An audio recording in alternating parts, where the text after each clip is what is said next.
Hello, everyone, and welcome to another episode of the Black Eel Podcast. In today's videos, we're going to be talking about some news we got from Invincible.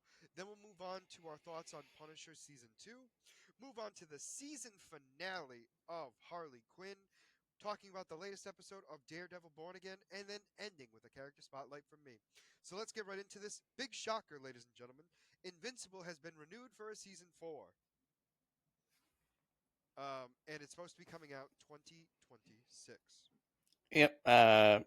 That's I see. It seems like now that they're in their trend, hopefully they'll be keeping it, more consistent as we've said in the past. They're I looking. I think so. I think they've learned their lesson where unless they're not sure they're going to be renewed again, like if they're worried that the viewership might go down or whatever, then Mhm. they might be a little more cautious and not do too much, meaning Yeah. like and wait. But I think for overall, I think it's still going to be the year. I think they're going to still Yeah. try to keep the year now, which I'm fine with. And Well, the realistically, break between season 2 and season 3 was a little bit more than a year, but it wasn't. It wasn't like season 1 to season 2. well, technically, well, yeah, yeah, it gets weird because I think it when the season 2 ended is I think when season 3 began this year. That's because there was the break. That's right. So it's like it's one of those things where it's like you're right, but you're not. It's a weird. Yeah. It's a weird. Just because that break screwed everything up. Yeah. I Um. forgot about. I forgot about the break. So Um. So I, yeah. I, you know, push that out of my head. But Mike did send me a post, and I just read it now. Yep, yep. And we're gonna be getting. Is it what's his name? Bloodborne? Is that his name? Dark Blood, Darkblood, sorry. Darkblood's getting the story finally.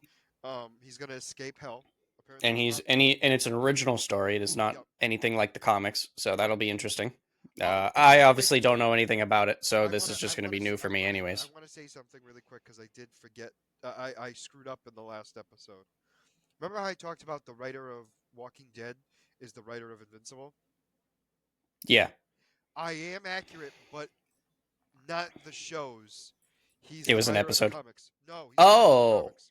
oh, that's cool. So I just wanted to make that clear. I I was right, but I wasn't. I was thinking the shows. Hmm. He's actually the writer of both comics. Oh, that's cool. That's actually Um, really cool. but anyway, so I just wanted to say that because I definitely made a mistake there.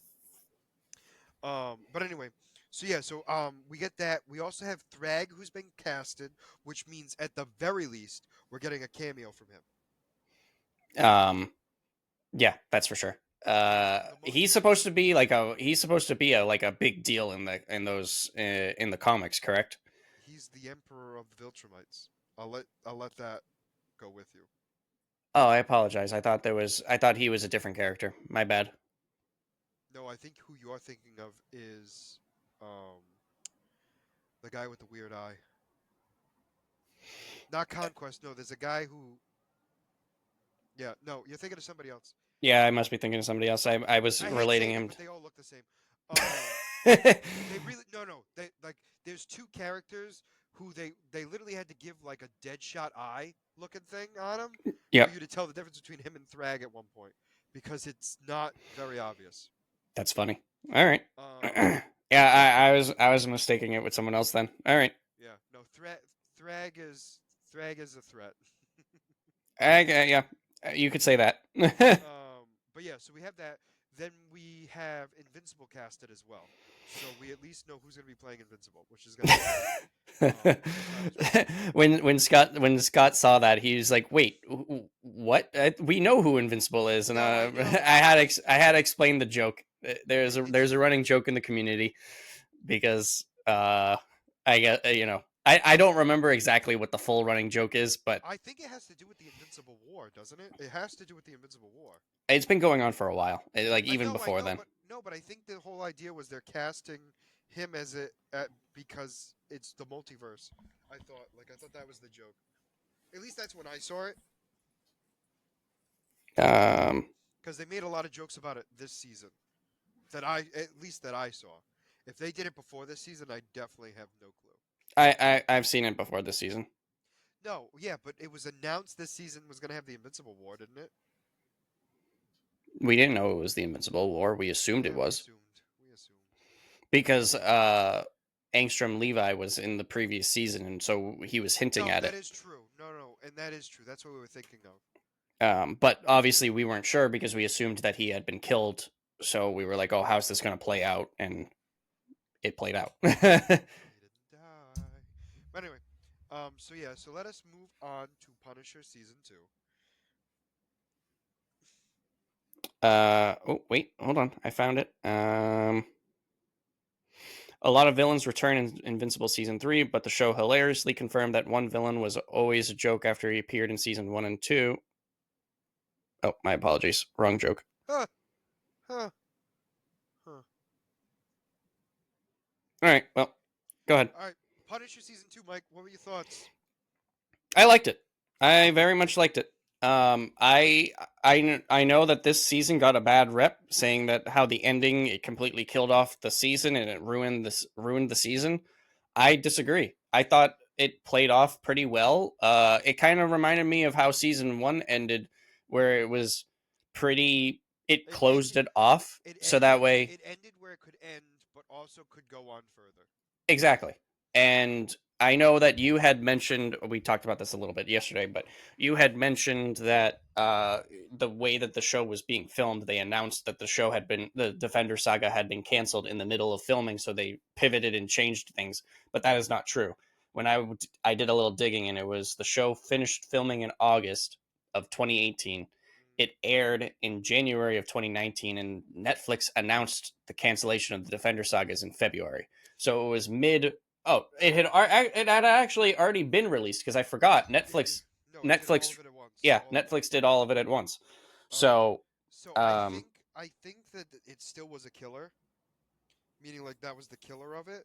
But I think that was the big issue. Still, I know that's weird to say, but I think that still was the issue. yeah, Like I think people didn't hate it until that point. You know what I'm saying? yeah, which is weird. No, it is, but I think it's one of those things where it's like you took away my show. I think we all Yep. just think the same thing. I mean, realistically, I mean, that because I just remember it. I remember it not being as good as season 1, which is not inaccurate. No, But definitely but season 1 was the better of the two, but it definitely, yeah, you got really like bright. no, no, um, no, the sun moved, and I don't like that. it does that. It moved. Man, it's not um, supposed to move like that, man. What are you but doing to me, man? so like the definitely season 1 was better than season 2, but this season 2, Was not out better, of most of the other Defender Saga seasons 2s, this except for was, Daredevil and except for Invincible. Daredevil, this was better than those ones. I um will agree. So here's my so thing. I will agree to that. I think for me it was just I think it was the nostalgia piece of the fact of like, oh, this was a decent season and we can get so much we can get the Punisher that we want, mm, meaning like and then we didn't get him. You know what I'm saying? Like I know this is gonna sound weird to say, but it's like we were gonna have him like we're gonna see him just destroy gangs, like clean up New York City and everything else, and then we didn't get that just because of what was happening. you don't like the white. Although it got like super bright again. Yeah, there's no escape. The way that you're sitting is just, unfortunately, oh, that's even worse. Don't do that. Too white, too white. the only the only way that you're gonna get out of that is if if you put your whiteboard in front of that. That's the only way you're getting out of that. Yeah, but I don't think it's gonna. Hold on, I'm gonna try. Anyway, continue. Continue. But no, I thought it was great. I liked the characters. I liked that they changed what's his name, Jigsaw, how his character kind of, that's a lot better. um how his character changed from season 1 to season 2, which makes perfect sense. Well, because he's not the same. Well, it's weird. It's like it's hard He to didn't say have because the experiences to change who he was, so his last memory was a good memory, so he doesn't have all this negative experience. The it's like if the it's literally like he hit like rewind on his brain Yeah, and like he's choosing different choices. Like everyone hates him and he has no idea why. yeah. I mean, he's not exactly making different choices because he wasn't given the opportunity because of what he's been No, through. no, no. But what I'm saying is, it's like he's not like. I know this is gonna sound weird to say, but like, money wasn't his like thought process this time. I mean, It in was brotherhood. his thought process was who's the guy with the skull. So I mean, Well, yeah, but I mean, but my point I'm making is when he was given the chance to start looking for people, you yeah, know what I mean? Like that he was looking for brotherhood, not yeah, um, that's true. which I But find to be very interesting because that's very different than what we're used to with him, obviously. But that was also very different too, meaning like different experiences. 100%. Um, but yeah, no, I thought that was great. The therapist was an interesting arc for him. I forgot, not that I forgot that she existed, because that's inaccurate 100%. I forgot how sexualized it was, like almost right from the get go. Yeah, I was not expecting all that. I remember in season one how I said like, oh, they took it up a notch with the sex scenes, and then this one just like went when took it an Mike, even you have step further. no idea, Mike. You have no idea.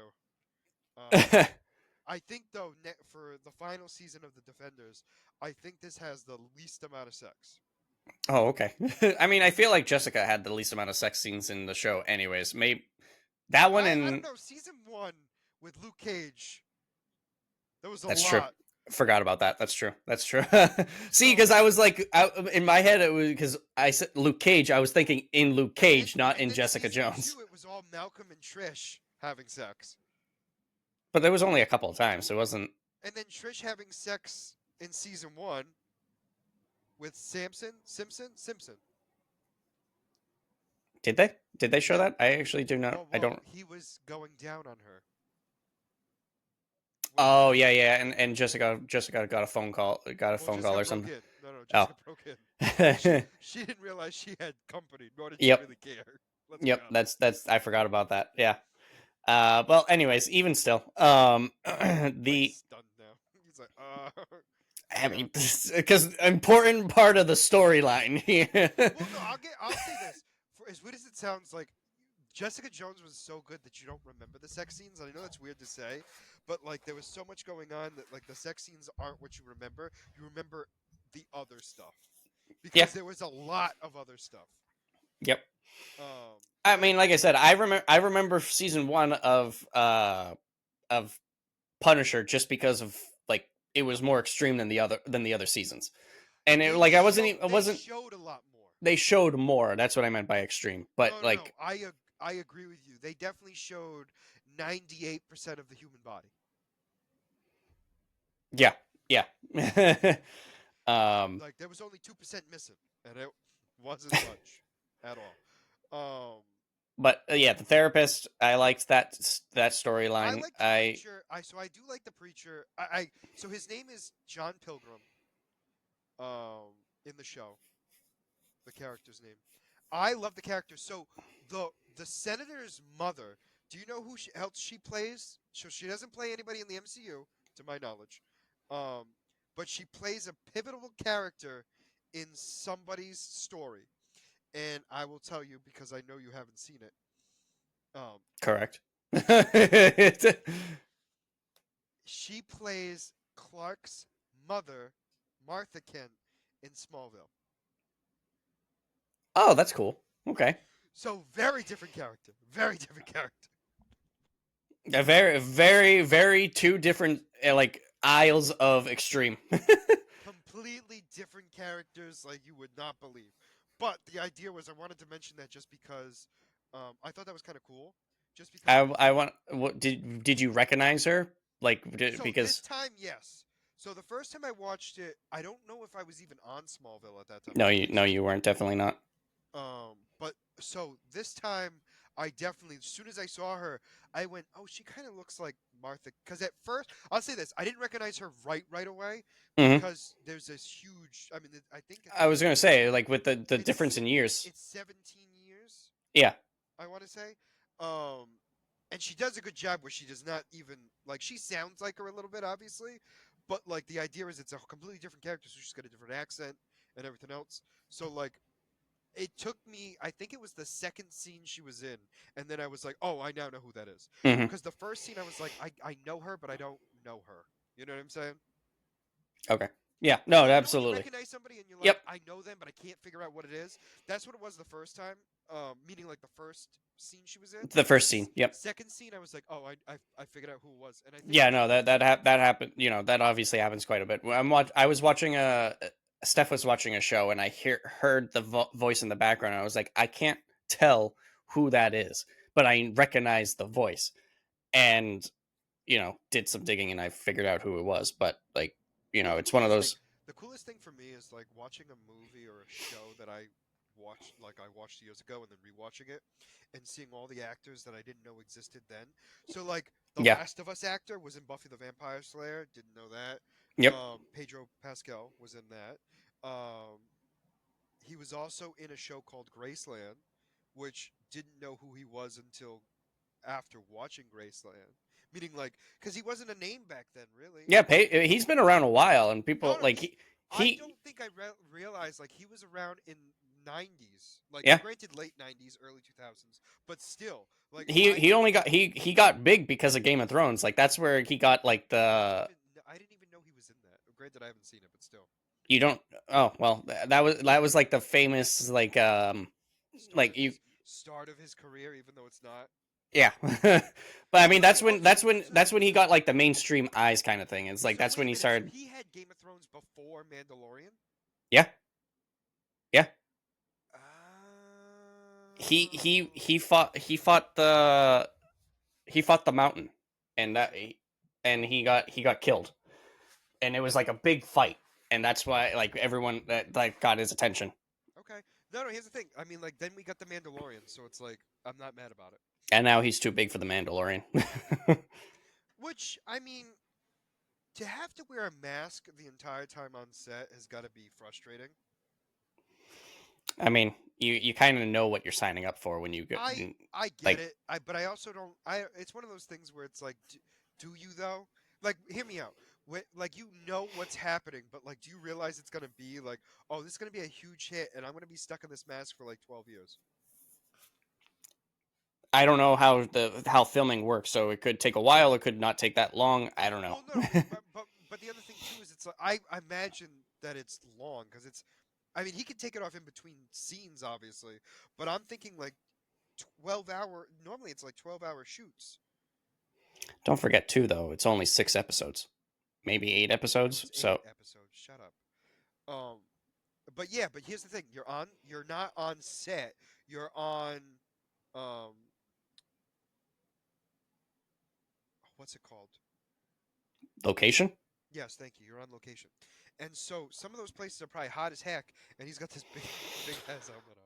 I don't know. I don't know if they're all on location though, because Disney's one of those. Disney's turning into one of those big use green screen more than location. No, for the Mandalorian, they've done less green screens. Have they? Oh, okay. Well, so I'll say it this way. I I'm not know saying Andor for a fact was on location, and that's why it was so expensive. no, no, that I did know too. Um, Mandalorian, many of like not all, but many of them were well. The only green screen was when they were in the big city, which was only the head guy. yeah. Um, but everything else was location.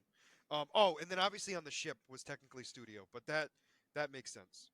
That No, absolutely like does. a ship, I'm fine with because it's not like you're gonna find a ship anywhere. I Yeah, hate saying it that way, but it's like it's true. But no, my point I'm making is just the fact that I think most of them were on location.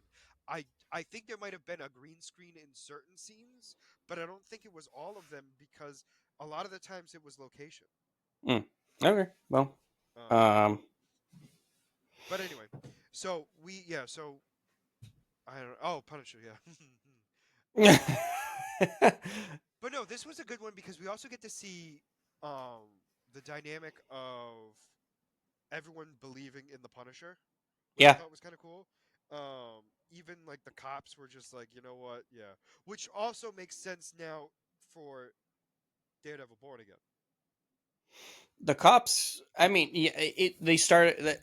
Well, let's put it like this: the U.S. government was for letting them take each other out, but the cops were more on the "this is our city, let us do our job" kind of thing, because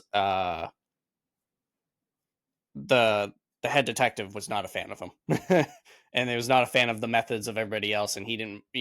I mean, I get it. He was being left in the dark, and they weren't telling him anything. Well, that was the other thing too, where it's like I think if he was told more things, I think he not that he wouldn't care, because I don't think that's the right word I want to use, but I think He would have been more able. He would have been more willing to fall in line if he was being shared the information, which he was basically saying the entire time. He's like, "Let me in, and we that and can work together." that was the thing where it's he wasn't like not that he was lying ever, but I mean like he really wasn't like like he was very honest in my opinion right from the get go.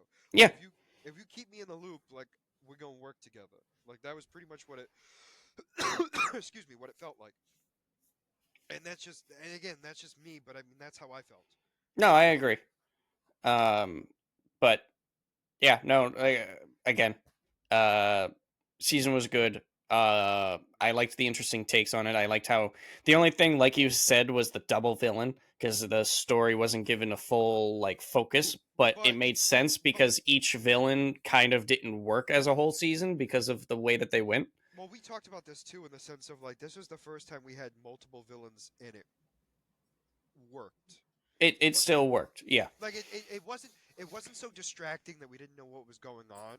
And to be fair, you're right. The way they did the stories, neither one could have a full season. At yeah. least the way it was told this way. Not to say that they couldn't in other ways, but at least the way we got it, it's a no. Mhm. Um, I liked Curtis too, with his emotional feelings in the entire season, with like how he he didn't want to. He was basically now living in fear because of what happened with Russo. Well, also too, and this was a big storyline we got in this one too, was the fact that Curtis wasn't like everyone else on the team, which Yeah. we sort of kind of thought so, but I think we thought it was after war, not even during the war, where like during the war he was still trying to help people, like it was. Yeah, he was a medic, which is Yeah, you I know know, but I mean, like even still, like the fact that you know what I'm saying, like the idea was, even then, I'm still thinking, he had to kill people because he, you know what I'm saying? well, I mean, I think I don't remember them saying in season one that he was a medic. What role he played? We just knew that he had a history with them because they were at No, I war think together. you're absolutely right, and I think we just assumed because of him being with them that he was Yeah. a stone cold killer. And again, I'm not stating like, oh, like he was a jerk because of it. I'm stating it was one of those things where he had to do it because it was his job. That's more what Oh I'm yeah. getting at. Yeah. I mean, it definitely wasn't like the other two where No, he no, no, you know no, no. he enjoyed it. No, I 100% agree on that one. But anyway, no, that was Punisher, and I thought it was good. I mean, the ending was cool. We got the honestly, I was not. I don't remember. So I remember I thought he killed both of them, both parents. Oh, so you So the fact that so I remember so literally I remember the scene where she gets shot in the back of the head, yeah. 100% without a question. And then I was like, doesn't he kill him when he walks away? And then we're outside and you hear the and I went, oh no, he just killed himself. No, I thought they were interesting, an interesting pair as well. Well, they were so good because I know this is gonna sound weird to say. They were the weirdest kind of villains because they were trying to do, they were doing everything to keep their son in office, but like they wanted good things. I know this is a weird thing to say, but like their policies, I think, were one of those things where it's like they weren't awful. Like obviously they were conservative and everything else and religious, but the idea was like I don't think they wanted anything so detrimental, but they were willing to kill people, Hmm. murder children Yeah. to keep their son in office, and it's like it's just so weird to me because it's like they want to do good and yet they do that. You know what I mean? They yeah, no, I agree. They were trying to, well, I it's like the thing is like I It's don't like know if good. they wanted it. I don't think they wanted to do good. They wanted to keep their power. I think that's more, but like again, it's one of those things where it's like, but their power wasn't doing much. I know that's weird to say. I Well, guess they wanted to live a life of luxury, no, and that's fair. That's fair. You know what? so That is fair. because they were living a life of luxury, they had to do things to get there. We don't know everything that they've done. Clearly, they have a hand in everything because Literally. they were going around killing gangs. So they have some hand in gang violence with the Russians and um the other group. I forget what the other group was, but No, no, you're right. um so clearly they have a history. We don't know the full extent. No, but Um but again, you're absolutely right.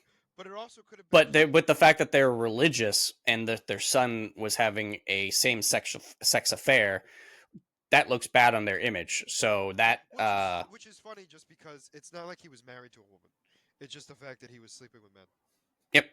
I mean, there's pictures of him kissing a guy. So Oh, no, no, no, I get it. I get it. I'm not You're not going to hear me like say, "Oh, no, there was none of that." No, there was. 100% there was. I'm just stating like it also it's because of their stance. It's because of their stance. yeah, because of their hardcore religious stance. Also, the one thing I will say too is they were I don't know if you caught on to this, and maybe you did, maybe you didn't. Their method, so the way of getting John on their side was they were providing prayer medicine to his wife instead of real medicine. So like super religious in the sense of like she wasn't getting medical treatment. She was getting home remedies that God gave them. I actually didn't really pick up on it. I didn't really pick up on any.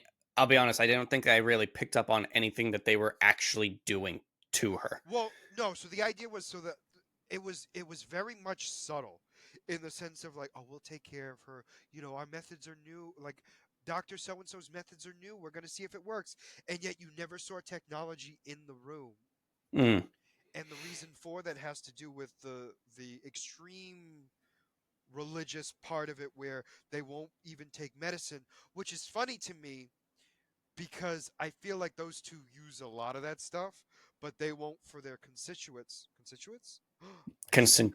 Yeah, yeah, yeah, yeah. I You think I said actually said it right. Um, constituents. And constituents. I can't say it. Yeah. It's a tough word for me to say. No, but my point I'm making is I think You were anyways. if you didn't say it perfectly, you were on the right ballpark for a change. Yeah, that's more of what I'm getting at. So yeah, so we have that. So it's like it's one of those things to see, and it was just cool in the sense of being like I don't know. I thought that was interesting just because of that. Hmm. Um, and the fact that we have that, and excuse me, we also have the what else? No, it was just like that piece got to me the most because he believes so much, and then they just knocked him down. Yeah. Yep. And I mean, also, they were the able fact, to manipulate him with his own faith. and the fact that they didn't tell him right away that his wife was dead too. Oh, so good. The fact that they were calling him time and like repeatedly, and then the fact that he finally picked up the phone and they refused to tell him like that's wild. I think it had to do with the way he answered. Like she knew something was off, so she didn't want to ruin what was happening because he seemed off at That's that fair. point, and so she stopped. That might also be fair. Um, and then obviously the fact that like the whole thing was like at the end he was working for them because they were holding his family hostage, which which like for me came out of left field because it seemed like he was working for them willingly to me. No, Um, so he was, but there was a moment in the show, and I don't know if you caught on to this. They were very subtle with it. They it made they made it like an ambiguous threat that didn't sound like a threat, but it, it was it like was it was when when their son got taken. Because they were yes, like, we want to make sure that you know that we have your boys and they're safe, and we want to keep it that way as long as our son is safe. yes, Like it was one of those things where it was like at that point he realized these people are not who he thought they were, yeah, and he then realized then that oh, I've been kind of bamboozled.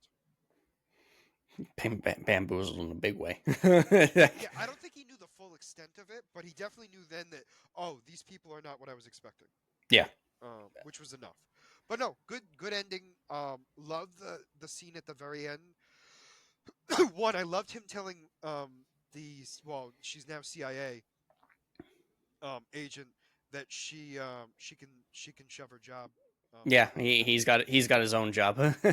But getting the iconic scene of him with his double fisting guns, machine guns, and just blowing people away. Oh, so good.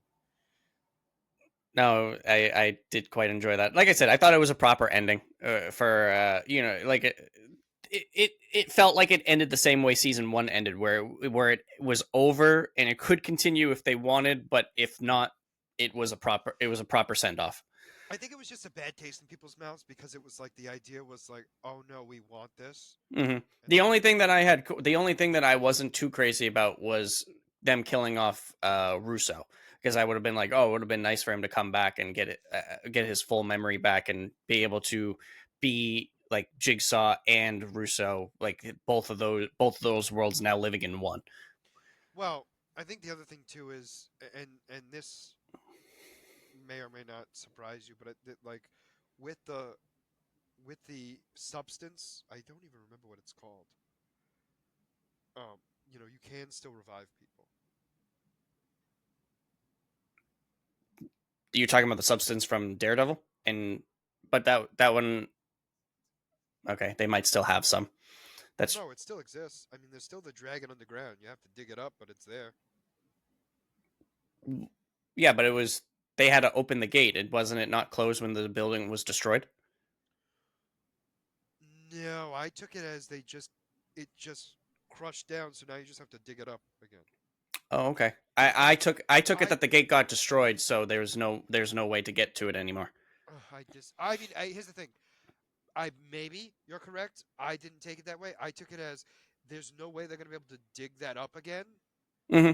like they did this time. So it's gonna be one of those things where it's like, no. Um, that's just me. Anyway, let's move on to Harley Quinn, the season finale. I have never been so sad For a brainiac. for a Brainiac. Dude was willing to go full suicide because he no longer felt anything. Nothing else matters. No, no, no, no, no. The mess is the point. Uh, every so all right. So I'll say this: this was by far the best season, and it ended in such a great way that I'm okay if they end it, but I'm also okay if they go again. Yeah, definitely. It's like, where could we continue going? Because the funny thing is the way that they were ending it, they were like, "Oh my god, it's actually over! No way!" And so I'll be honest, I completely forgot that they called Superman. Well, because he never came. Well, I mean, like, Yeah, well, because the way the episode was playing out, they were like, I was like, I'm like, oh my god, they might actually end it, and then as the ship was getting destroyed, I was like, wait, I forgot they called Superman last episode. He's gonna come in and save them at the last second, and that's what happened. no, But no, it did happen. I forgot. No, no, I still thought that they could have died. I don't know. It was weird. It was a whole thing. It was a lot of things. Okay, let's just be there. But we got to back up because it starts off with Sharon convincing Brainiac that the mess is the point. Yeah, that perfection is overrated. And then they break the jar, and then Brainiac then shrinks Lex and Lena, and then they knock them out, and then they grow, and then they realize that because they were fighting, that Lena sent the ship to Kulo to be destroyed, meaning like a collision course to it. And he's like, "Oh no, the mess is the point. Like we should just enjoy it." And then Well, no. Oh, hold on. Lena sent the ship to Kulo to self destruct because she didn't want Lex, because she wanted Lex to apologize. yeah, that is true. That is And so Lex and Lena, that alliance lasted very short lived. well, literally, because Harley knew exactly what she needed to do. Well, what's the city gonna be named? Like, what's the city gonna be named? Or the world? Was it the world or the city? It City, doesn't. because it was Metropolis. I know, but then they talked about conquering the universe, so it was like anyway. So it's like, oh, it should be named after the person in charge, right? And he's like, yeah, like Lenaville, and he's like, no, It no, was Lextropolis. Lextropolis. Sorry, And then she was like, "No, no, no, no!" And he's like, "What do you think it's going to be called, Lenatropolis?" And she was like, "Yes." yeah. And then it turned into a big fight between them, which was hilarious. But anyway, then we had the glass breaking and everything else, then the shrinking, blah blah. Oh, sorry, we did forget that. Um, Sharon told Poison Ivy to insult Frankette so she would knock over the glass. Yeah, is the key to being a perfect parent is you have to make your Belittle them. kids to belittle them and make them feel like they're worthless. And then And Poison Ivy just goes, that explains so much. And then you hear Harley, that's not how you're supposed to treat kids. And then Poison Ivy's just like, this makes so much sense. it was so funny. She's like, "Mom, what are you talking about? That's so messed up." It's Oh, like, "Hey, it worked for me." oh, I'm sorry. We also forgot that Sharon was trying to get with Brainiac. She really moved on real fast from Nick. Hey, the running joke was, can Dad be cold first? Yeah, can you let Dad be cold in the ground for a few minutes first? Before you Hey, go for I need to get my needs on. No, no, I think the best part was she's like, could you wait till Dad's cold before you go for the cold robot? Oh yeah, that's right. Um, This was so funny. no, this episode was incredible for And it all was the actually like kind of sad. Like I Well, was all right, so we gotta talk about Brainiac snapping, and then Harley Quinn going, "Oh no, he's seeing the monkey again because we got Coco back," and then it was his son, and she goes, "Oh no, all that's missing now is," and then it's my wife, and she goes, "Oh, we're there," and then he has dinner and everything else, and then everyone's like, and then all of a sudden Coco starts talking, and it's like a episode of Lassie, where it's like, "What? You mean to tell me I should save Harley and Ivy because they can't survive like we do?" Okay. And then he comes back and he goes, "All right, I'll show you the way." And he goes, this is such a. He goes, "I just want you to know that I enjoyed the time we had, even with you." And he looks at the audience. He goes, "And I think it's even more special because of how short it was." Yep. And I was just like, so sad. It's like why am I feeling these emotions for Brainiac? Oh my Oh, god. you know what's sad is like this is The- such a good Brainiac because it's like everything, like all the powers, everything else, and then it's just like if he had emotions, and it's just like, wow, depression. Oh, right to depression, and then just stay there the whole time, and then he's at peace, and then he's just happy with death. Yeah. What Brainiac have we ever had that was happy that he was dying? Like, I mean, I don't think I, any Brainiac thought they were going to die. Let's be honest. that's true. But And no, to be fair, I don't think this Brainiac necessarily knew I guess he couldn't know he could die, but like in his mind, nobody could. So it was just like, and so like this was like I mean, he watched his whole planet die. no, but I mean like, all right, let me rephrase it this way. But like nobody, only his planet could be destroyed. Meaning like we still don't know how it happened. Yeah, yeah, we don't. It could have been just It, Brainiac's versions of themselves fighting each other. I mean, we were off the assumption that it was kind of similar to, or I was off the assumption that it was kind of similar to Krypton, where their technology got so advanced that they were depleting the planet that it ended up killing the planet. This looked Um, more like a war because I mean, the planet was still intact, where Krypton exploded from it. what was that? Krypton exploded from it. Well, yeah, no, I understand that, but well, it depends on the iteration. Depends on the iteration. Oh, that's true. That's true. Because not all of them do explode. Some of them, there was another cause of the explosion. Yep, the two planets colliding, going into the sun, Like colliding with the all moon. of it's the same in the sense that they were depleting the resources, but sometimes it wasn't the depletion of the resources which caused the explosion of the planet. Yeah, no matter what, Superman's father, what Jor-El was trying to Stop whatever it save the was. planet because they were depleting it too much because he knew it was going to destroy the planet in the end. And he was exiled all the time, every time. Yep. That's not one time, every time, all the Yep. multiverses. But anyway, so yeah, so that was. I mean, so anyway, so they they escape in the escape pod with all the cities. He then crashes into the planet. The planet turns into a bunch of asteroids. It does damage to the ship.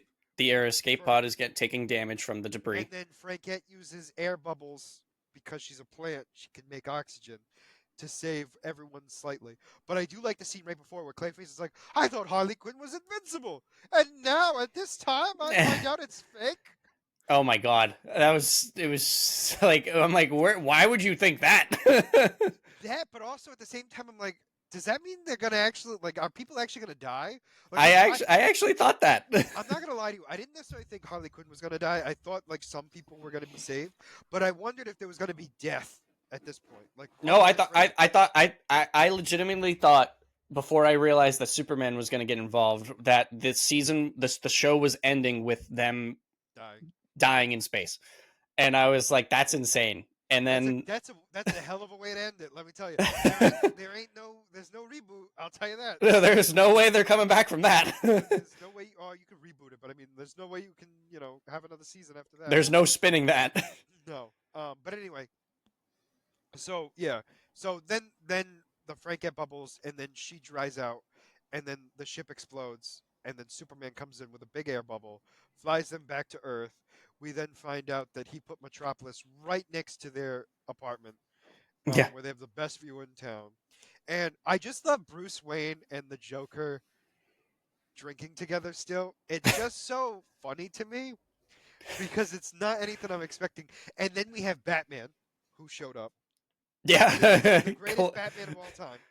I loved immediately. He's like, I'm Batman, and you're not Batman. He's like, what? I thought I got my gravelly voice perfect. And he's like, I know you're not Batman. And like, oh, and then he starts critiquing him. But I also love Lois on the phone with Clark, being like, Clark, I'm busy. Like, like stop bothering me. I know you're home alone. Like, I'll be there soon. And then it's like, oh my god, you're so needy. It's like the whole time you needed him more than anybody else. But yeah, such a great ending. It was a really good ending. And then I love them breaking out of their own apartment to cause mayhem. Yep, cause mayhem. And I love the fact that they actually saved some plans that Brainiac, some cities that Brainiac captured. And I'm sitting here like, no, I think they saved them all.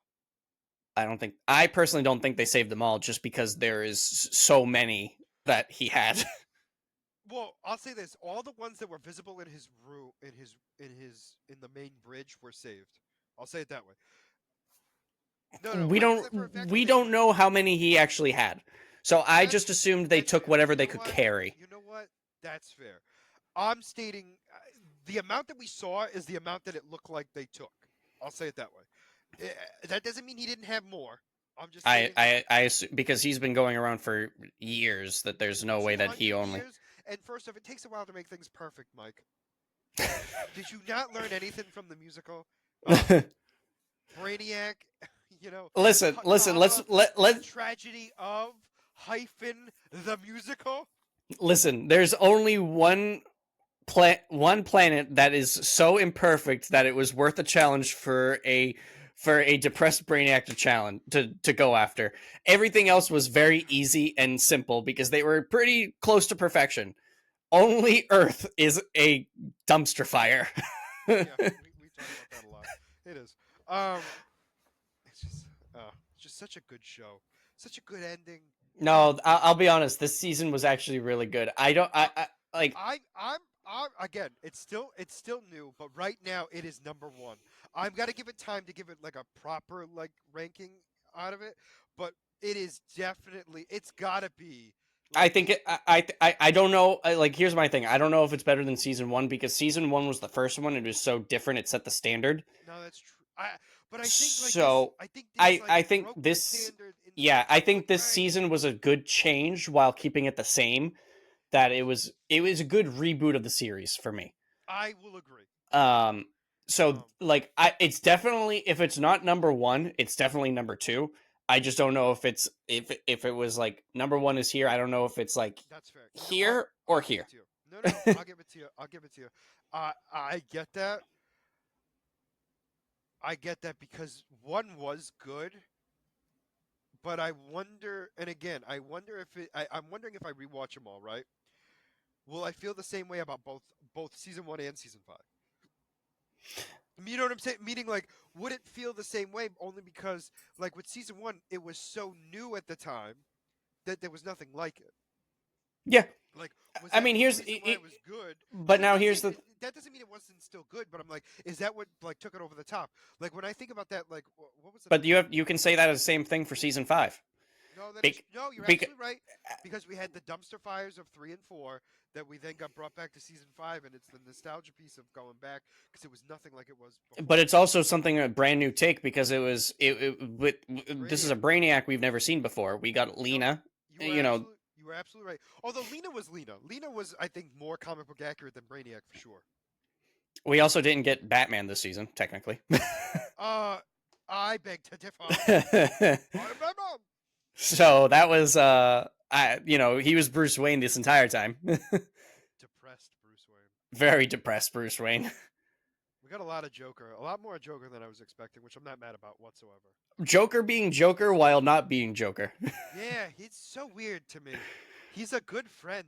Ugh. things Things I should never say.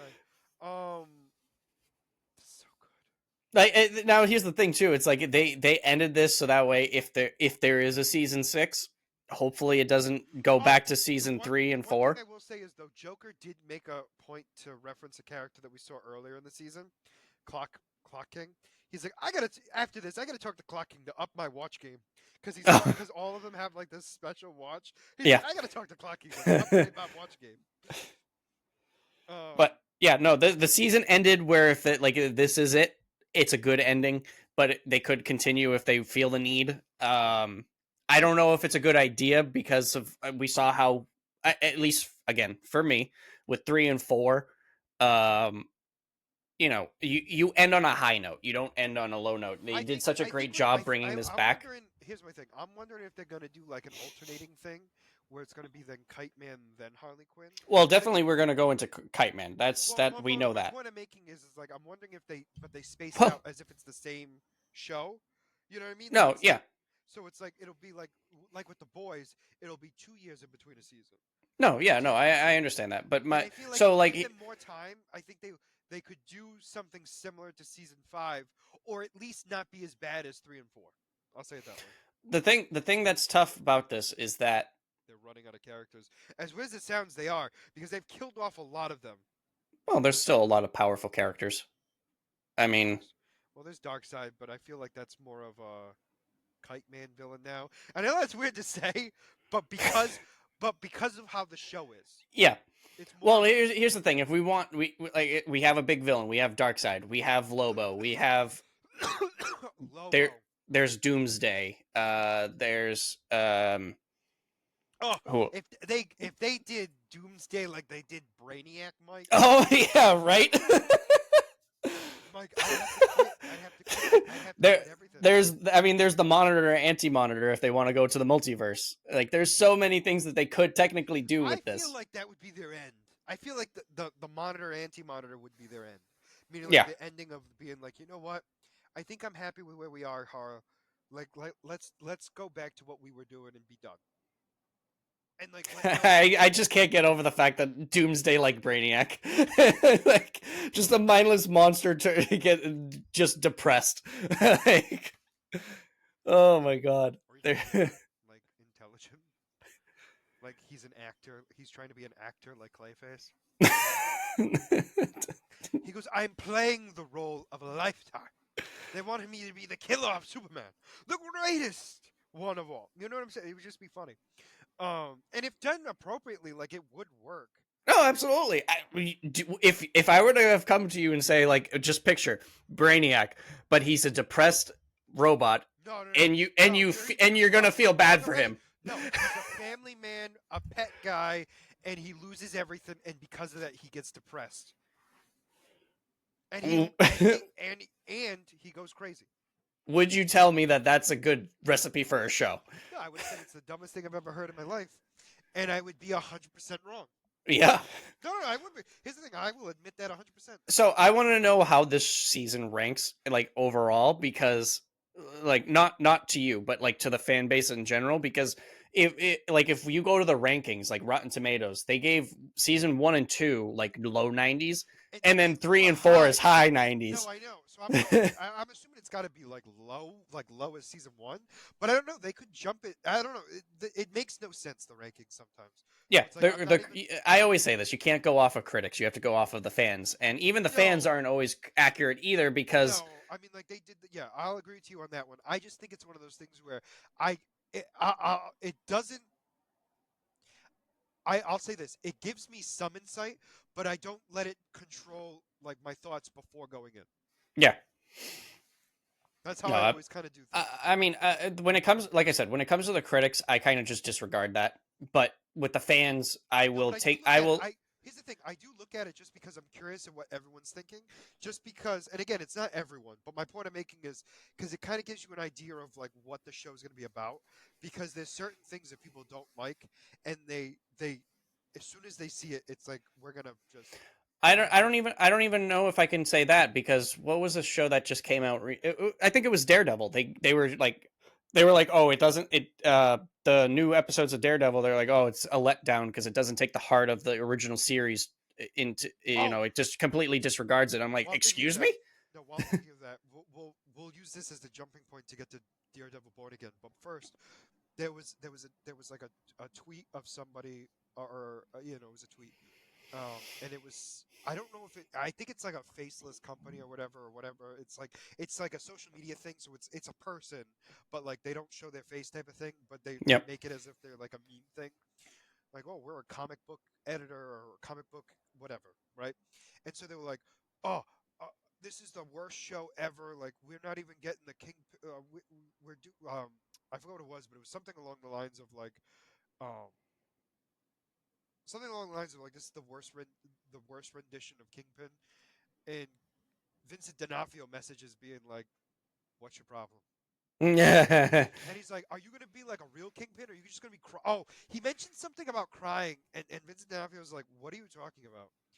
He goes, "Uh, all your Kingpin does is cry like every episode." I think there was one post that someone was like, this Kingpin sucks, and Vincent D'Onofrio responds back. I don't know if it's the same one, but he responds No, back this is not the same one. and he goes, Thanks for the compliment. thank you, dumbass. No, no, And no. It's a different one. the person's handle's name was dumbass, so everyone's like, oh my god, he just called the guy out, and he just responds back. He's like, you guys realize that his user handle was dumbass, so I was like, he was calling him a So dumbass, there's but still so like so being this one appropriate. no, this one was different because it was like so he still was appropriate, don't get me wrong, but he's like, what are you talking about? He's like, every episode you're crying, and it's like that's not the Kingpin. We need a real Kingpin, okay? Vanessa's more of a Kingpin than you right now. And he's like he messages, thank you for the support. And that's it.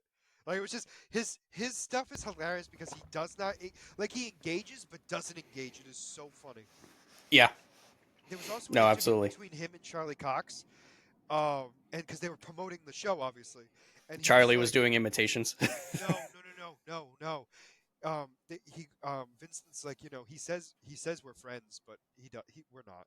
And Charlie's like, what? And Charlie's got an accent because he's English, which is even funnier. It's so funny because everybody's English. And so Vincent's like, yeah, he says he's my friend, but he's really not. He's like, we are friends. He goes, really? Then what does Kingpin always eat? And he's like, I know this. And he's like, okay, then say it. He's like, it's eggs and chives. He goes, what kind of eggs? He goes, fried. He goes, no.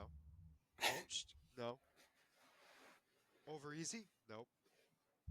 Sunny side? Nope. He's going through all of it. He's like a quiche. He's like, no. He's like, I'm running out of egg things. He goes, I guess you've never really watched the show. I guess because I've eaten it almost every episode I'm in. He goes, it's an egg omelet with chives. He goes, well, I got the eggs and chives. So he goes, but you didn't get the It's yolk not the of it. same. It's the determination and the skill of folding the eggs in the perfect way to make it. And I'm like, oh my god. The thing that kills me is it's like I know he's messing with him, Yeah. but like I also like he's doing it so well that I believe him. Like I believe Yeah. he means this, and I'm like, oh, this sucks. Like not that it sucks, but it's like, oh my It's god, I perfect comedy. no, it is. He's so good at like oh Vincent D'Onofrio is just hilarious because some of the stuff that he's got such a dry sense of humor, and like I forgot there was another thing that him and Charlie Cox did, and it was like a one state like Charlie said something like oh yeah he goes I mean don't get me wrong you shouldn't be surprised but like Kingpin and Daredevil are gonna be at each other's like Throats. yeah, Yep. in the show, and he's like, well, maybe I forget what he said. He said something along the lines of like, he goes, I wouldn't go that far, and he's just like, what? And he's like, I just wouldn't go that far. I go, I think you're giving too much credit to what's happening in the show, and I think you're I forgot how he phrased it in such a way just to be a dick, but it was like not in like meant. It was something along the lines of, I guess you don't understand what's trying to be presented in the show or something like that. And Charlie's just like, I lose because it's funny. Well, no, because it's funny because it was Charlie and Vincent promoting, and then it was Foggy, Paige, and who was the other person? There was a third person. Was it Mike? Punisher? No, I think it was. I think it was. Oh, you know what?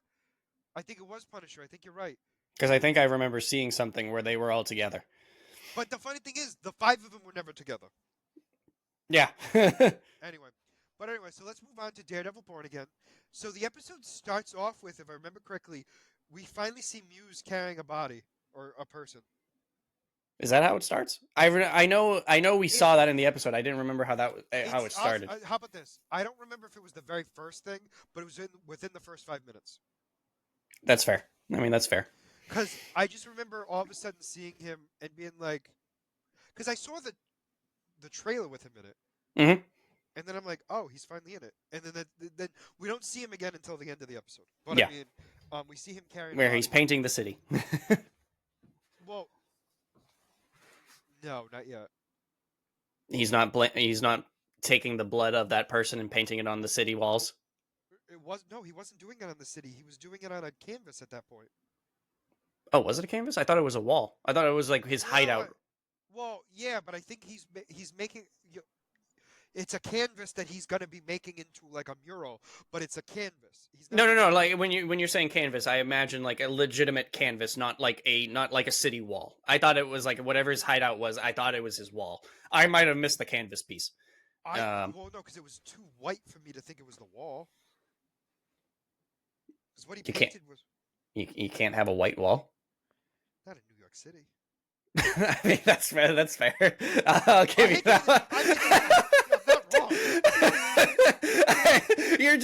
You're like, wait, no, he's right. No, he's wrong. This is New York. It can't be white. No, 100%. I'm like, because most of it's brick. Because in New York, most of the stuff is brick, and I think to really show.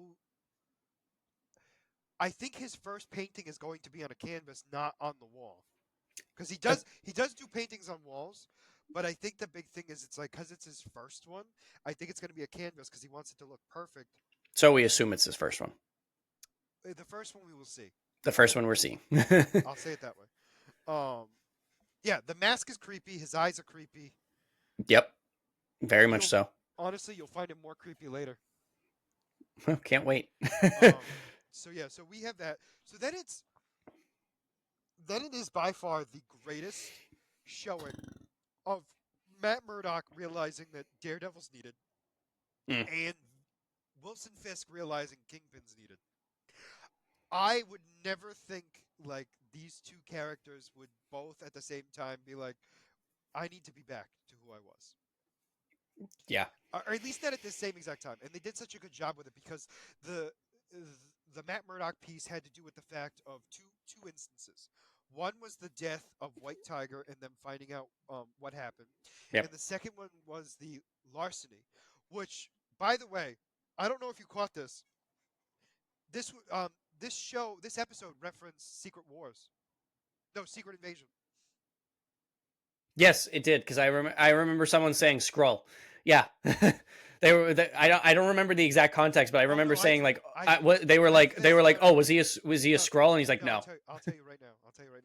It was after he talks to his client and he goes, "How do you know it wasn't a scroll?" He goes, and then it's just no. Yeah, that's right. So anyway, so we see him being arrested for stealing boxes of snacks. Mm-hmm. I believe it's Fiddle Faddle. All joking aside, I think it actually is. They said it. I just don't remember. I'm almost positive it's Fiddle Faddle. But anyway, the important details. Hey.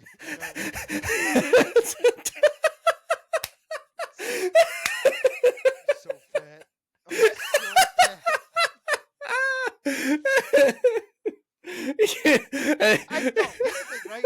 It's a canvas, right? It's a canvas because there's no white walls in New York. And fiddle faddle. Now ask me how many helmets were shown in this episode of Daredevil, and I can't tell you. You pick up on the very important details that are going to make or break the episode. Fiddle faddle. Anyway, because Mike ruined everything as usual.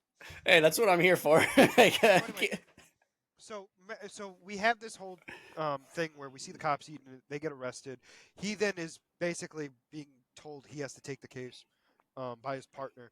So he goes and takes it, and the guy's like, "I want probation," and he tries to. It's like I think it's his 16th offense. It was a It's lot. it's definitely in the teens. It's definitely in the teens. I thought it might have been higher, but minute detail that's actually not important. He's been arrested a lot, and he's had probation before, and he's skipped out on it. So he talks to I want to say it's the assistant DA because that's who deals with all the cases. And so she gets talked down to, so originally it was 35 days. He then talked to her after a long conversation, going down to 10 days already served, so we only had to go till the weekend. Mm-hmm. And so he tells the guy, and he's like, "Man, that's not good." He goes, "They'd rather spend the money of keeping me in prison than spend the money and feed me, which would cost a lot less." He goes, "Do you understand how stupid that is?" He goes, "They don't care. They don't. It's not." He goes, "Don't come here and tell me that 10 days in jail is a gift." Yeah, I want. They already like this episode in particular really emphasized how good the Defender saga was. Like I said, how many times they taking real life issues and putting it into the show, and this one just like picked up right where it left off with the whole issue of feeding the poor, making sure that people don't go hungry. Like this, Well, it's also the hypocrisy of like I'm getting in trouble for stealing food. Yep. But you're not paying me. You're not helping me get food, so I would stop stealing. And then even still, like he stole the food, and then the cops stole it from him, and they proceeded to eat the stolen food. And he's like, "Why aren't they in jail?" And Daredevil Charlie was like, Matt was like, "Yeah, you're right. That's a different issue, though. We're not talking about that." Which is true. And in fairness, though, as a lawyer, he can't really talk about that. No. Again, I'm not.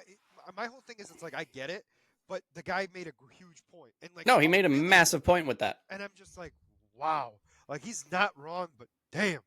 Right, and so then Matt realizes, like, oh, I'm like, this is wrong, and so then he decides to try to figure out what happened to White Tiger, um, which then he finds out that there's a lip or like there's a decline in the road, and so he finds out by dropping something where the shell casing was, and it was a shell casing with the Punisher's logo on it. And where does he go? None other than to see Punisher, which apparently is living in the sewers. He's got a hideout. I mean, And just seeing him try to kill Matt was hilarious. huh? Him trying to kill Matt was hilarious. Oh, yeah. He didn't recognize him, which is hilarious because it's like, it's been a while. Well, I think that was the point. It's been a while because well, haven't seen it. We don't know how long it's been. We are under the impression that the last time they saw each other was the end of season 2 of Daredevil. I don't know. It's kind of by the conversation. It seems like they've been kind of keeping tabs on them, each other, kind of thing. I don't know. Paige went without Matt Murdock and Foggy Nelson's approval in season 2. Remember that? No, I know that. No, that I know. But I mean, at least Matt has been keeping tabs on him because how else would he know where his hideout is? No, that's fine. But my point I'm making, that doesn't mean he is. So my point I'm making is he hasn't seen Matt in years. So he wouldn't recognize him. Right. I don't know. Okay, well, let me put it like this. You know why I don't think so? Because when he was having the conversation, he dropped the idea of. Okay, let me put it. Actually, let's backtrack a second. The Foggy Nelson thing. Yeah. He mentioned Foggy Nelson. He mentioned Bullseye and mentioned Bullseye by name. Yeah, as Bullseye, which I find to be funny. And so, like, they might not have met face to face, but they've been. All right, but that's my point. Like, so, like, the idea of him not You're knowing. you're gonna tell me that Punisher hasn't like seen Matt Murdock's face around? No, because he wears the mask. Because he, yeah. But anyway, I do like that he keeps calling him Red though. Yeah, Um, keeping that nickname going. I like that. and then he's like, "What? You want my permission?" He goes, "To be honest with you," he goes, "I would have killed Bullseye." He goes, "And I wouldn't have." He goes, "Yeah, it's a problem, and you got to live with it. But you know what? Does your friend Foggy breathe the same air anymore? No. So guess what? Figure it out." Mm-hmm. And so that's when Matt decides to don on. Well, he doesn't don on the costume, but he takes out the weaponry to get used to using it again. Yep. He starts practicing. But now we have to talk about Kingpin because I mean, well, actually, Wilson Fisk. I'm sorry. What is Which the difference? I'm gonna say he did lie to his wife. No, no, I wasn't even gonna argue with it. I was just gonna say like, So I was wrong. He did lie to his wife. ah, He I mean, very much he no, did a full bold faced lie. no, he did just talk with him. He's But just he also talked with said him. said that he hasn't seen him and he has no idea what's happened to him. Okay, that is the lie. Yeah, all right, you win there. So that's what I No, like. no, He no, definitely. you win there. Never mind. You win that one. I can't. I can justify the others. I can't justify that one. I actually like the situation where I was admitting that I was wrong, that I lied, and you were actually defending my honor, and I was just like, no, let me dig my name. Well, no, because it's like it's one of those things where it's like he at the very least he wasn't lying right away because he alluded to the fact of like he just had a talk with him, which I believe was true. I don't think he actually like physically did anything harmful to him. No, I don't think he did anything physical. I mean, I well, can't say physically harm him. He's probably holding him hostage, like in a small room that he can't, like very limited bathroom space, and depriving him of food and water. no, no, absolutely. But what I'm saying is, I like he did. All right, not his typical Wilson Fisk thing. He didn't just bash him in the face repeatedly. If this was him from season 1 through 2, 3, We wouldn't have seen him. We would have he just would seen have a been pile of dead. mush. He would have seen Yeah. a pile of mush. So that's more of what I'm getting at. Um, but she's not wrong. She was right that there was more to it, but she didn't know what, and that's Mhm. fair. But anyway, so the whole idea of him being the amount of times we heard that crappy song, "We built this city," and seeing that with Yeah. and seeing Wilson just being like, "I want this stuff fixed now," and it's like we have a process we have to go through. The process sucks, and Yeah. he's like, "Yeah, but it's the way it has to be done." He goes, "What's the first step so we can just get this done and over with?" And he's like, "Do that. Let's just do it." I want to backstep 1 second. I just loved his like it was like you never saw Wilson in such pain and agony until listening to the kids sing that song, and when they were like, "Okay, next group coming in," no, no, no, No, no, no, no, no, no, no. He's please. like, "Oh, no, They were great. Another song." He's like, "No, no, no. I'm very busy. As they say, the city never sleeps." It was so funny. Just the amount of pain that he was in listening to that, and I'm like, I feel for that. um, but oh yeah, I want to say that I love the difference in how this show is coming on compared to the original saga, because this the original saga, which like I said for Punisher, they released everything all at once, so you could binge everything, and they could let the story continue to play out as they need it, because you can just start up right where you left off. This one, because they're releasing it weekly, and this week we're getting 2 episodes. Which I think the reason for that is because we're going to be getting a huge Muse Yeah, storyline. but um, because they're releasing it weekly, they can't go along the same formula that they did with the original series, because when you dump all episodes at once, you look at it as a whole. Whereas now, because they're doing it weekly, you're looking at it as an episode individually. So each episode has to have a beginning, middle, and end, and it has to all fit. So it's basically all. What are you smiling about? I'm looking at my character spotlight and an ad came up, and that's just what made me laugh. I'm sorry. But basically, like each episode has to be like a mini movie, because you can't have it. because if you're going to end it in a way that it has to continue on to the next episode, you can't. You have to have everything resolve or leave it on a cliffhanger because uh, people are going to get impatient because we can't sit and let things play out anymore. Which is, I think, one of the reasons why the next week, this week is 2 episodes. Yeah, and it's one of those things Which where is like funny because now we know, like, oh, these 2 episodes have to go so well together that they have to be together. yeah, um, it's just one of those interesting things where like this that like that's part of the things where I remember, and I don't remember if I sent this to you, but the writer of the show said that they had to do things different than they did in the original series. It wasn't as much dialogue; it was straight into the point, which I can see that because each episode is its own thing. You can't you can't have a lot of fluff like you did in the original series because of the fact that they're not all released at once. If they released everything at once, they probably could have added more to it to make it more like the original, but Yeah. because it's weekly episodes, they cannot do that. Which I still think it works. Like, don't get me wrong. Like, it's flowing very well. Hmm. But I know, like, you could probably see. I don't know if you hearing some people say this, but it's like, oh, I feel like this is too rushed, and it's like, well, it makes sense because it's not. They don't have the leeway that they could in the original series. Correct. They can't. Yeah, they're not releasing it all at once, which is another thing too. But I mean, I still But think it's great. I still think the story flows. No, it I think does. the pacing still is great. I Um, think it's telling the right story because we're getting what we need to see. like last episode was, if this was the original series, the court case probably would have taken 2, maybe 3 episodes. Whereas because it's a weekly thing, you can't have the court case be a couple episodes. People would be in uproar. Absolutely, absolutely. So, but yeah. So then we have back to Kingpin.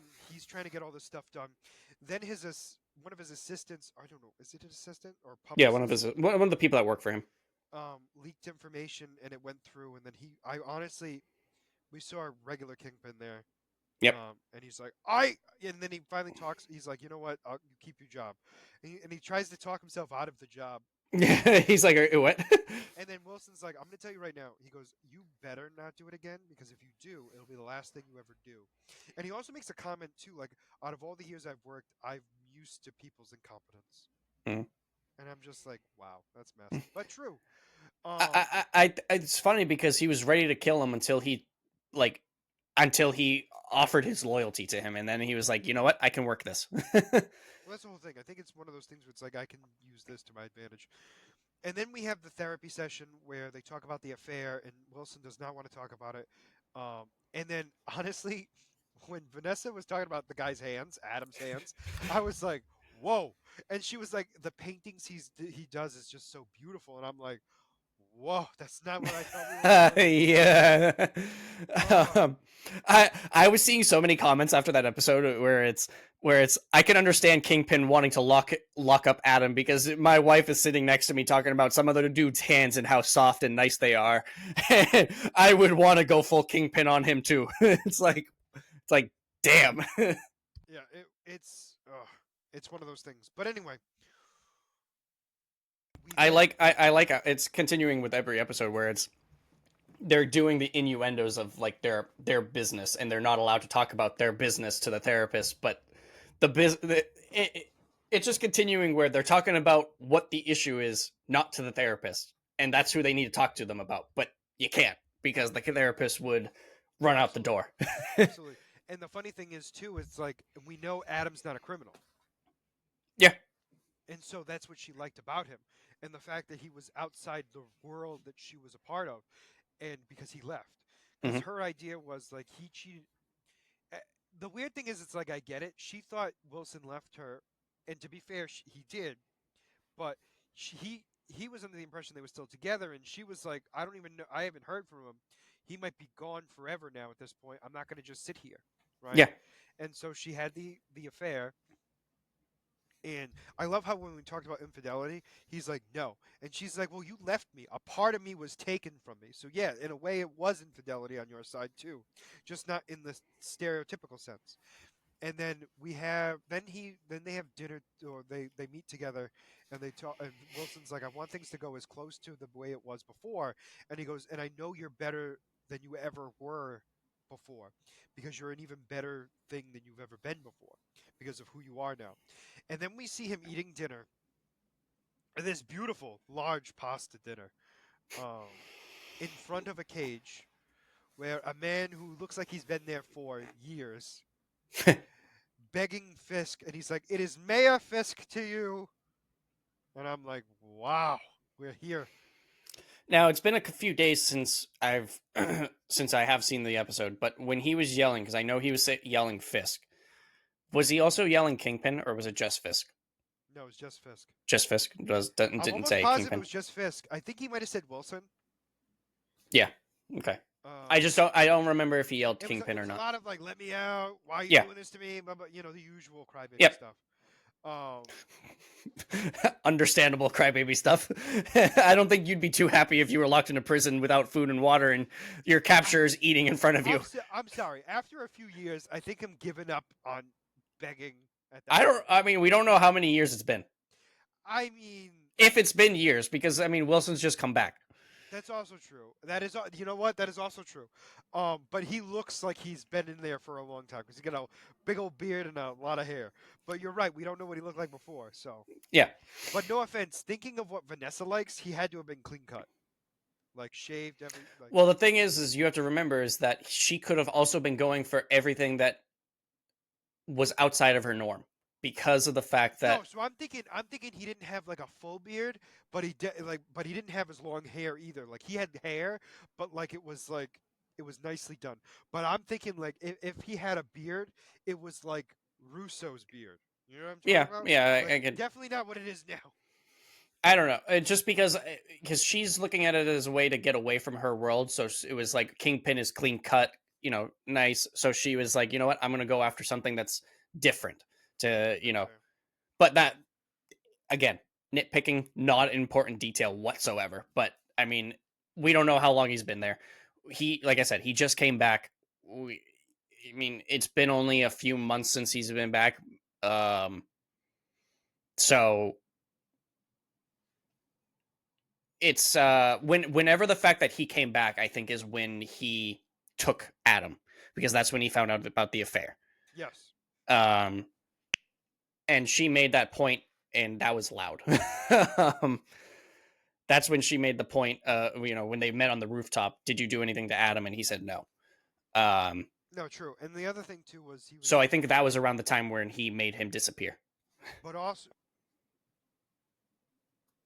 like slightly before, but like that was the time frame.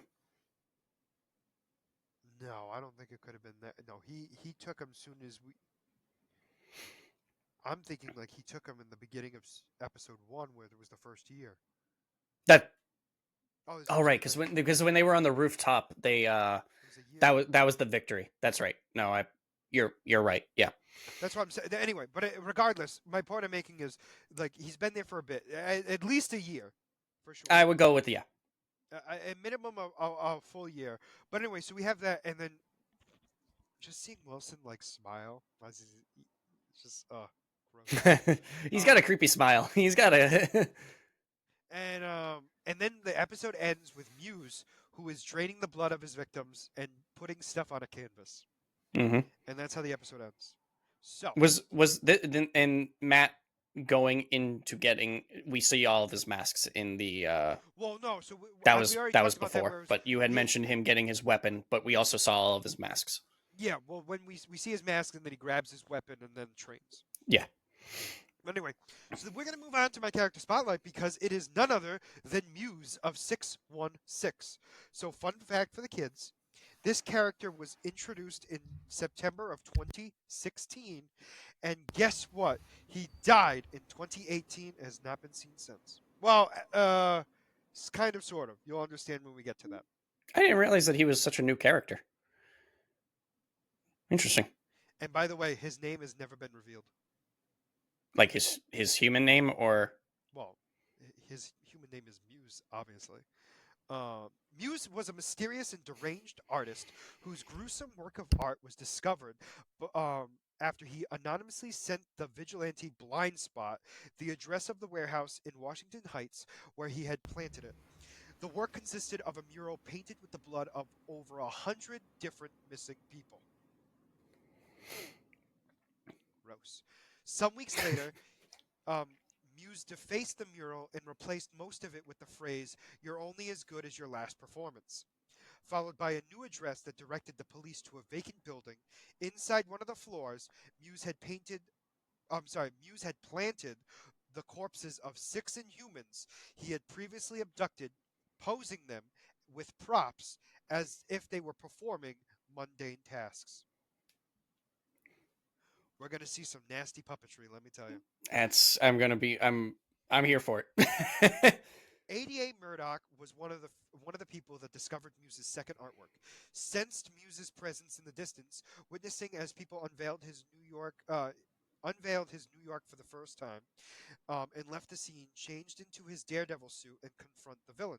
However, the Muse drove off with using a dummy grenade and made his escape. During his first public appearance, Muse attacked a courtroom and kidnapped Judge Liard, Liard, who had been presented by Congresswoman Andrea Pearson with the case to shut down public access to the location of his blood mural. Muse took the judge to the sewers where he had also abducted Pearson and 2 police officers, and planned to use all of them for his new work. Blind Spot, who had witnessed the judge's kidnapping, followed Muse and caught his attention. Muse chased Blind Spot deeper into the sewers, but the vigilante used his suit's camouflage to basically to confuse Muse and return to the victims to tie them off and escort them to safety. Blind Spot tried to lead them away again, but his suit ran out of batteries and Muse captured him. Muse took Blind Spot to his garret, and while he was deciding what to do with him, Daredevil arrived. Having tracking him down with his senses, Muse gouged Blind Spot's eyes out and then escaped. Fun time. On his way out, he passed by a room where all the missing bodies used in his mural were hanging from the ceiling, being drained of their blood, still alive. Very much giving the hand vibes with that. He cut the ropes hanging them to distract Daredevil and save time, but he was stopped on the rooftop by inhuman authorities who had been assisting Daredevil in the investigation of Muse due to the crimes on the Inhumans. Daredevil caught up with him once Muse was in cuffs. Fueled by rage by Blind Spot's injury, he had noticed Daredevil's intentions. Muse broke his own finger, stating that's what Daredevil would have wanted, for him to not be for him to be unable to create more works of art. After Daredevil took off Muse's mask, the villain was taken away. Muse was subsequently imprisoned at a high security detention level of New Adle- Ad- Atilin. I think that's I think that's the planet of the Inhumans. His hands were healed eventually. One of the big things here is his face is so messed up that he can't be identified. Oh, okay. So like he wears the mask, but the mask is just basically his face. I know that's weird to say, but Mhm. like based on the comics, like his mask and his face are no different other than the fact that one's made of cloth, one's made of skin. Okay. Just a fun visual for you. Yeah. Um, Um. he kind of gives me, you know what he gives me? He kind of gives me Gore the God Butcherer look. Mm, hmm. Just red instead of black. But anyway, following the election of Wilson Fisk as the mayor of New York City, wonder what that sounds like, and his implementation of strict anti-vigilante policies, Muse became inspired by Daredevil's continued fight for justice in spite of the prosecution, and decided to escape, killing 12 guards in the process. He went on to vandalize numerous landmarks of Manhattan with giant-sized, irremu- um, unremovable irremovable graffiti that featured different vigilantes showing support for them. So he wanted to show support for vigilantes. A group of police officers intercepted Muse when he was finishing a mural of the Punisher. Muse slaughtered them and adorned the graffiti with their bodies. Mayor Fisk used this tragedy to push his anti-vigilantism agenda by blaming Punisher for this. Having regained his sight due to the intervention of the hand, Blindspot decided to confront Muse on his own. He defaced one of Muse's murals to lure the murderous artist, and they fought. When Muse was overpowered by the Blindspot, he was briefly taken over by the power of the hand's beast, and defeated Muse. However, he refused to kill him. In response, Muse walked into a burning pile of debris, complaining that it was supposed to be his own story and not Blindspot. He succumbed to the fire, using his final words to lament because he had so much beauty left. Guy's Fun. psycho. Yeah, yeah, real psycho. Now, I know what you're thinking. Well, he's dead, so obviously his story's done. Incorrect, Michael. Following his death, Muse was condemned to an eternity in hell, where he quickly grew accustomed to. Oh God. He continued making art out of the sufferings of those around him, but still wished to spread his word on Earth. One day he witnessed the arrival of Morgan Whittier Soul, a struggling young artist who felt like she was losing her mind. Recognized her kindred spirit, Muse went to her and shared his view of the world with Morgan. Um, Inspiring her to continue his legacy when she returned to the land of the living. Although at first Morgan thought it was only a hallucinatory dream, Muse began appearing to her as a ghost to drive her to unleash her true self. She killed her art teacher and began making artworks out of her victims, all while under the supervision of Muse. Though her activities caught the attention of the second Daredevil, which is Elektra, she lived on to continue his legacy. So it's weird because he's dead, but he's still involved. You understand what I mean now? Hit So monkey look, kind of things.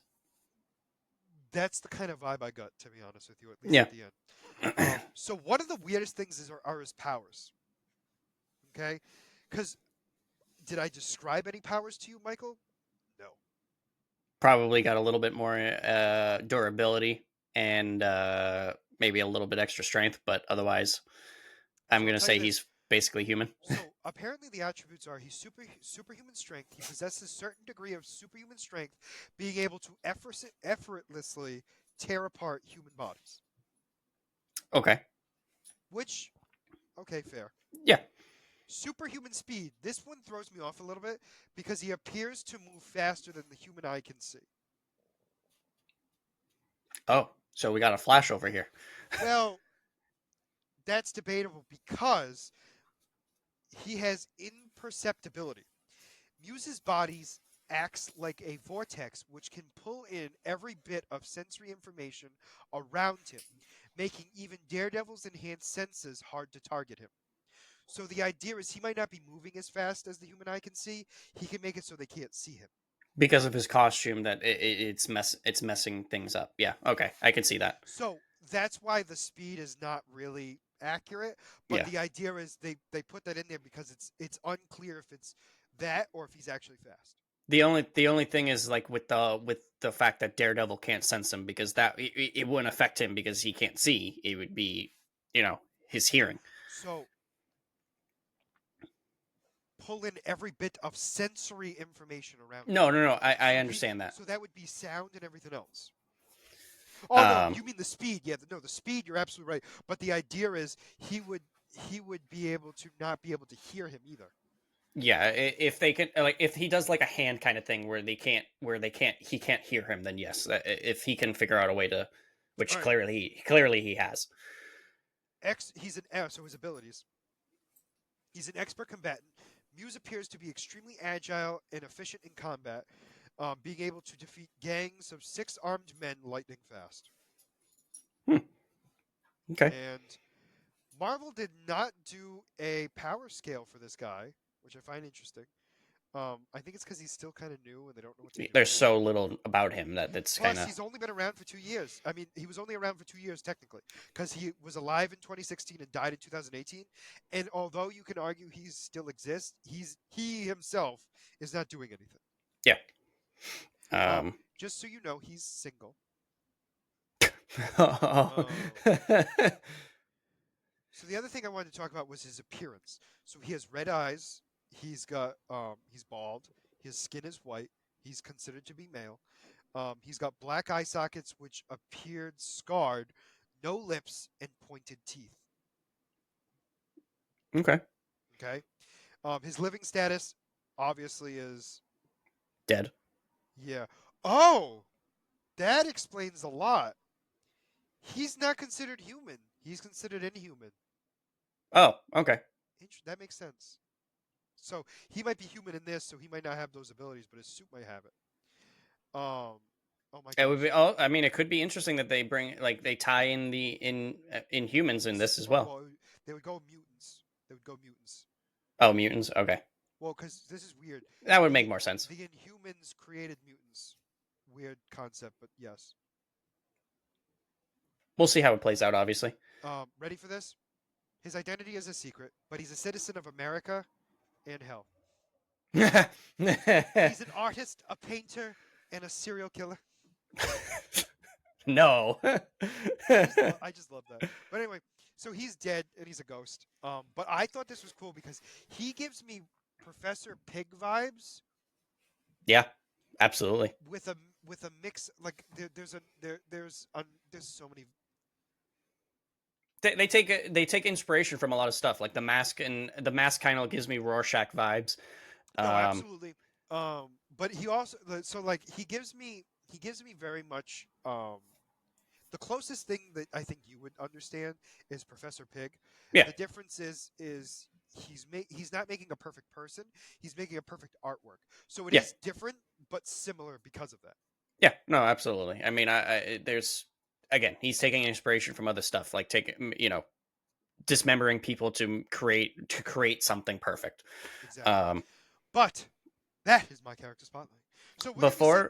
Oh, before we end off, I wanna say because I keep forgetting to talk to you about this. I want to know what you're thinking about because you had mentioned the uh, Wilson Fisk's Mayor Against Vigilantes Act. Um, what do you think about us finally seeing that in ground level MCU and being able to potentially see it more unfold than we did in actual in Civil War? so I think we are going to. It'll be very interesting because this is where it gets awkward because it's like, is Punisher considered a vigilante? Hmm.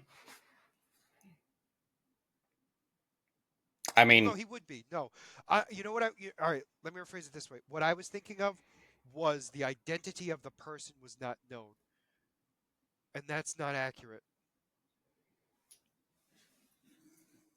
in the eyes of the law, Punisher would just be a blatant murderer because he just the vigil. I guess it's still the same thing because you're taking the laws into your own hands.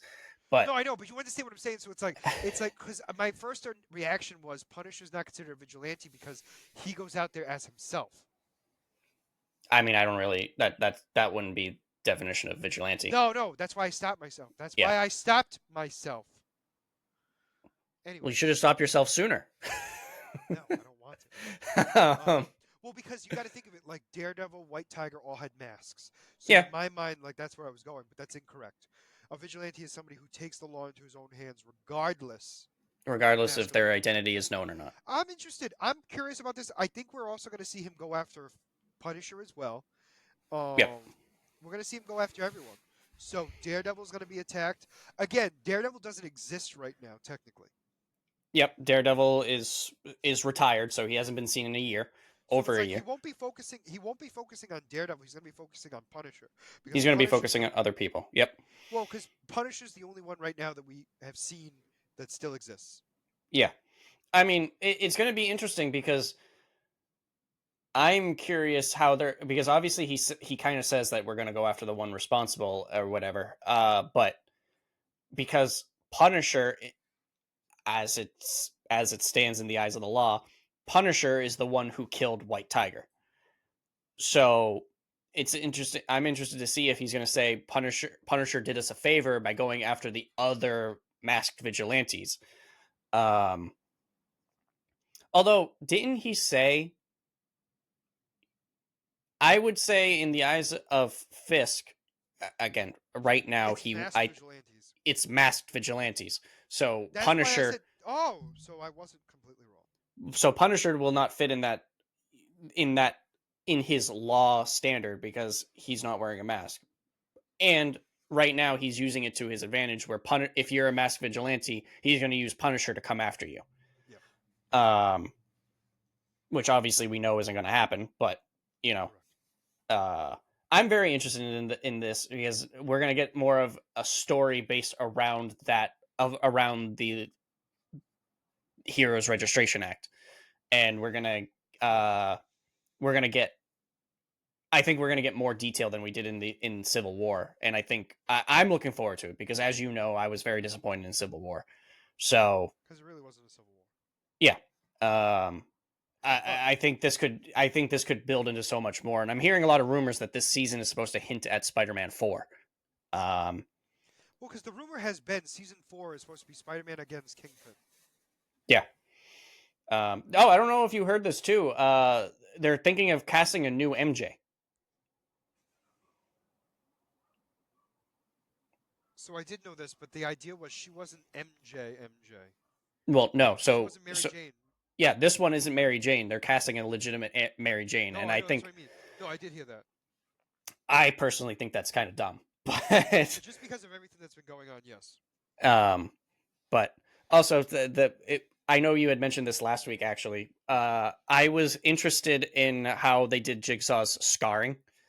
It wasn't like his face wasn't really that mutilated, but it made it seem like it was like, you know, you can't look at my face. It was like not that big of a deal.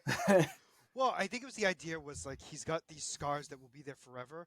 So it was one of those things where he never had an issue on his face, and Yeah. so then now he did. So it wasn't so And then much like the plus with his scars. mental stability so broken that it's Well, I escalated. correct, and I think the one thing too is it's like it's not so much the damage that was done; it was what like the idea of like, oh, he now has to like he has those scars on his face. I Yeah. know it's weird to say, but it's like he can't even hide anymore. No, he cannot. But anyways, those were the two things I wanted to say because the vigilante act I always forget to mention it during our Daredevil part, and I had forgot about Jigsaw's face. Yep. So So uh, anyway, now we're actually ending. So next week we're going to be talking about Jessica, the final season of the Defender saga, which mhm. is Jessica Jones season 3. We're then going to be talking about the 2 episodes of Daredevil, and that's it. Oh, and then obviously a character spotlight from you. Yeah, it's actually going to be kind of a short You thing say this that week. until we see what happens in Daredevil. So for now, if you made it this far into the video, please make sure to like and subscribe down below. Other than that, there's going to be Scott and Mike signing out of the Black Heel Podcast. Have a wonderful night. Bye bye.